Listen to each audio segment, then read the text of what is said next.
Assalomu alaykum. Bugun dasturimizda bugundan zapravkalarda metan narxi 10% ga qimmatlashdi.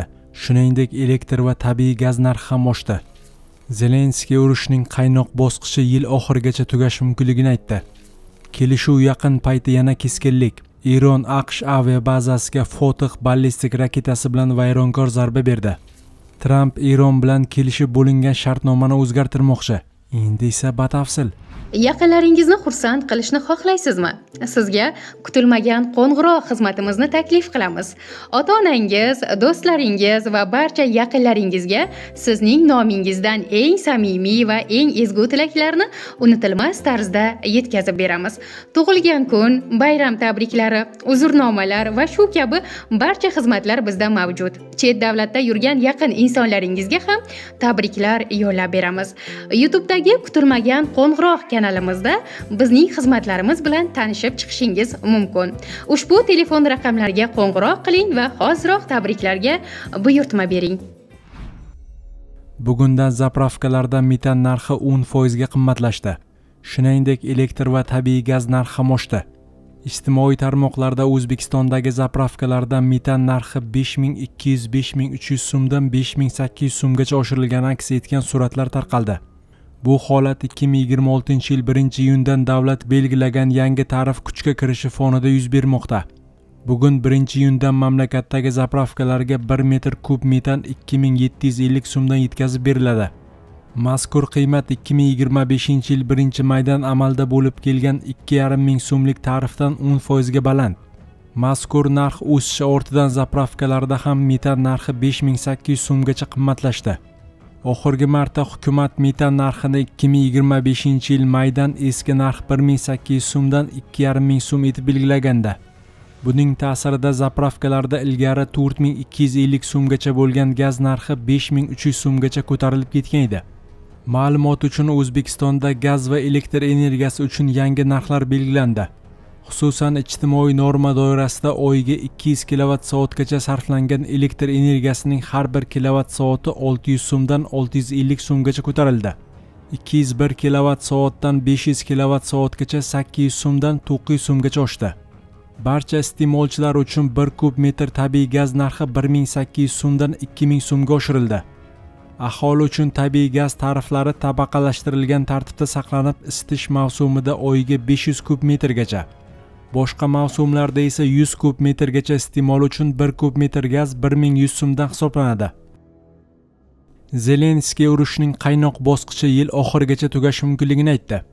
Vladimir Zelenskiy bu haqda AQShning CBS telekanalidagi Face the Nation dasturiga bergan intervyusida ma'lum qildi. Suhbatdan parchalar Ukraina prezidentining Telegram kanalida e'lon qilingan.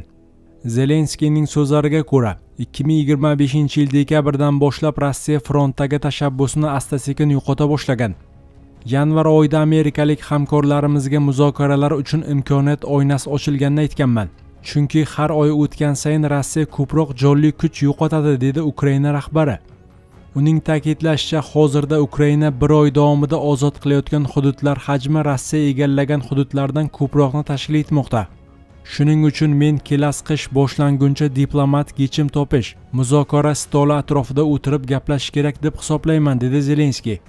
Uning fikricha, bu Rossiya jamiyat tomonidan Putinga bo'ladigan ichki bosim, shuningdek AQSh va Yevropa davlatlarining Moskvaga nisbatan sanksiyon bosimiga bog'liq.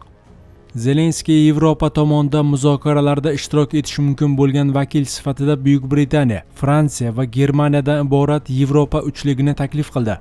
Shu bilan birga u Shimoliy Yevropa davlatlarini ham Ukrainaning ishonchli hamkorlari sifatida qayd etdi. Prezident Turkiyaning vositachilik qilishga bo'lgan intilishini ham yuqori baholadi. Turkiya har doim vositachi bo'lishni istagan va uning yordamida harbiy asirlarimizni qaytarish borasida muayyan natijalarga erishdik, dedi u. Ukraina rahbariga ko'ra, yakuniy qaror Kiyev va Yevropa tomonidan qabul qilinishi lozim. Biroq Rossiya ham muloqotga va Yevropa ishtirokidagi muzokaralarga tayyor bo'lishi muhim ahamiyatga ega. Avvalroq Economist jurnali hukumat manbalariga tayanib, Zelenskiy mamlakatni yana 2-3 yillik urushga tayyorlash bo'yicha ko'rsatma berganini yozgan edi. Nashr fikricha, AQSh ishtirokidagi so'nggi muzokaralarning natija bermagani tufayli mojaro tomonlardan biri zaiflashgunga qadar davom etishi mumkin. Biroq RBK Ukraina agentligining Ukraina hukumatidagi manbasi bu ma'lumotni rad etdi va uni eski axborot deb atadi. Manbaga ko'ra, Zelenskiy doimiy ravishda Rossiyaga o't ochishni to'xtatish taklifini bildirib kelmoqda. Shuningdek, u yaqinda urushning qaynoq bosqichi 2026-yil noyabr oyiga qadar yakunlanishi mumkinligiga ishora qilgan. Kelishuv yaqin payti yana keskinlik. Eron AQSh aviabazasiga Fotih ballistik raketasi bilan vayronkor zarba berdi. AQSh dam olish kunlari Eron harbiy obyektlariga zarba berganini ma'lum qildi. Erondagi muhofizlar korpusi bunga javoban bugun 1-iyun dushanba kuni Kuvaytdagi AQSh harbiy bazasini nishonga oldi. AQSh markaziy qo'mondonligining ma'lum qilishicha, yakshanba kuni Eronning Kurfas sohilidagi obyektlarga zarba bergan. AQSh qiruvchi samolyotlari mintaqaviy suvlardan o'tayotgan kemalarga aniq xavf tug'dirgan Eron havo mudofaasi tizimlari, yerdagi boshqaruv stansiyasi va 2 kamikadze dronlarni yo'q qilish orqali tezkorlik bilan javob qaytardi, deyiladi bayonotda. Eron Islom inqilobi muhofizlari korpusi Eron janubiga hujum qilish uchun foydalanilgan AQSh aviabazasini nishonga olganini ma'lum qildi. Biroq aynan qaysi baza ekanligiga aniqlik kiritmadi.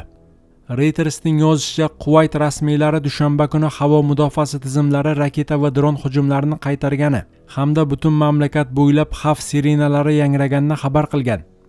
Bu mamlakatda AQShning yirik harbiy bazasi joylashgan. Bloomberg xabar berishicha, Eron AQShning Kuvaytdagi aviabazasiga ballistik raketa bilan hujum qilgan. Oqibatda bir nechta amerikalik harbiy yengil jarohat olgan. Ma'lum qilinishicha, hujumda 2 zarba beruvchi MQ-9 Reaper droni jiddiy shikastlangan. Ushbu aviahujum AQSh prezidenti Donald Trump o't ochishni to'xtatish rejimini uzaytirish bo'yicha kelishuvni ko'rib chiqayotgan bir vaqtda amalga oshirilgan. Kuvayt havo hujumidan mudofaa tizimi bazaga uchirilgan Fotih 110 raketasini urib tushirgan. Biroq uning qoldiqlari Ali al-Salim aviabazasiga kelib tushgan. 5 ga yaqin kishi, jumladan pudratchilar va harbiy xizmatchilar yengil tan jarohati olgan, dedi anonim manba. Bitta Reaper droni yo'q qilingan va kamida bittasi jiddiy shikastlangan. Bunday dronlarning har biri taxminan $30 million turadi. AQSh markaziy qo'mondonligi hujum yuzasidan munosabat bildirmadi. Fotih 110 raketasi 500 kilogramlik jangovar kallakni olib yura oladigan qisqa masofali ballistik raketadir. Eron urush boshlangandan beri AQShning 30 tagacha MQ-9 Reaper zarba beruvchi dronni yo'q qilgan. Ularning umumiy qiymati qariyb $1 milliard tashkil etadi. Trump Eron bilan kelishib bo'lingan shartnomani o'zgartirmoqchi.